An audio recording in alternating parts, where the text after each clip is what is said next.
Senator Joseph Biden may have more explaining to do. The new questions stem from taped remarks of Biden during an April campaign appearance in New Hampshire. I went to law school on a full academic scholarship, the only one in my class to have a full academic scholarship. Went back to law school and in fact ended up in the top half of my class.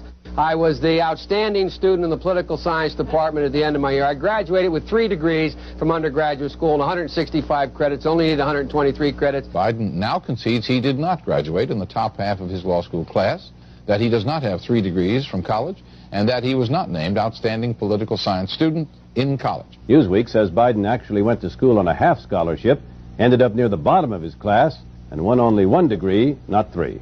Joe Biden ranked 76th in a class of 85 at the University of Syracuse Law School. I mean, this guy comes off this whole thing as a flyweight. Now Biden says Newsweek is right. His memory had failed him. And I'd be delighted to sit down and compare my IQ to yours if you'd like, Frank. Joe Biden was victimized by the truth. Bye-bye Biden. He may not know it yet, but I think this is going to be very difficult for him to recover. Is Joe Biden dead meat, yes or no? I think so. Bob? Terminal condition. Terminal. Eleanor? Yes, unless he comes in third in Iowa. Morton? Dying. I say dead. Democratic presidential candidate Joseph Biden today faces a controversy. 3 weeks ago at a debate at the Iowa State Fair, he used phrases identical to those delivered by British Labour Party leader Neil Kinnock. Biden seemed to be claiming Kinnock's vision and life as his own. Why is it that my wife is sitting out there in the audience, is the first in her family to ever go to college? Why is Gladys the first woman in her family in 1,000 generations to be able to get to university? My ancestors who worked in the coal mines in northeast Pennsylvania don't come up after 12 hours and play football. 8 hours underground and then come up and play football. It's because they didn't have a platform upon which to stand. There was no platform upon which they could stand. The notion that every thought or notion or idea you'd have to go back and find and attribute to someone, I think is, quite frankly, ludicrous. The problem here is that Senator Biden told his audience he'd just been thinking about these things, and he failed to give any credit at all to his famous British speechwriter. You know, I was thinking on the way over here. Now, that's a little too much, because, as you point out, what's behind the words? What's there? And a lot of people, the rap on Biden has always been that it's just a surface. I should have said, to paraphrase Neil Kinnock, it's the only time I didn't, and all the times I've ever used it.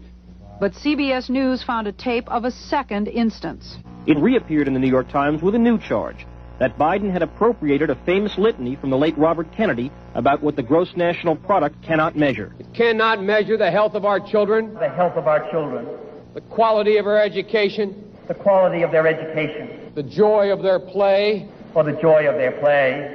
Biden gave Kennedy no credit. He has also quoted or paraphrased John Kennedy, Hubert Humphrey, and British Labour Party leader Neil Kinnock, all without credit.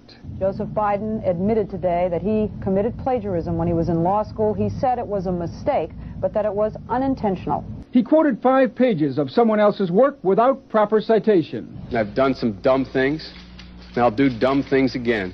He was given an F. So, ladies and gentlemen, I've been dumb. To the political community in Washington, it all seems of a piece. Plagiarism at law school, plagiarism on the stump. The great communicator. Strike that. The great imitator. You don't steal verbatim, or when you do, as he did 99% of the time, you give credit. Biden's critics say he sells himself as a man whose words and visions can inspire a new generation in politics.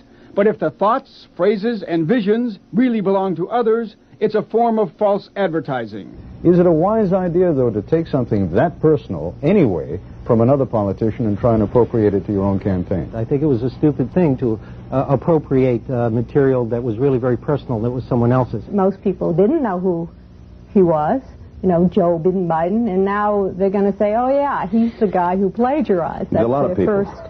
Politically, that's devastating. These clips are devastating. He looks like a Joe Biden wind-up doll with somebody else's words coming out. If they're going to do things that are stupid as well as immoral, then they're probably too dumb to have the job of president. Voters are going to have to decide whether he was dishonest or dumb.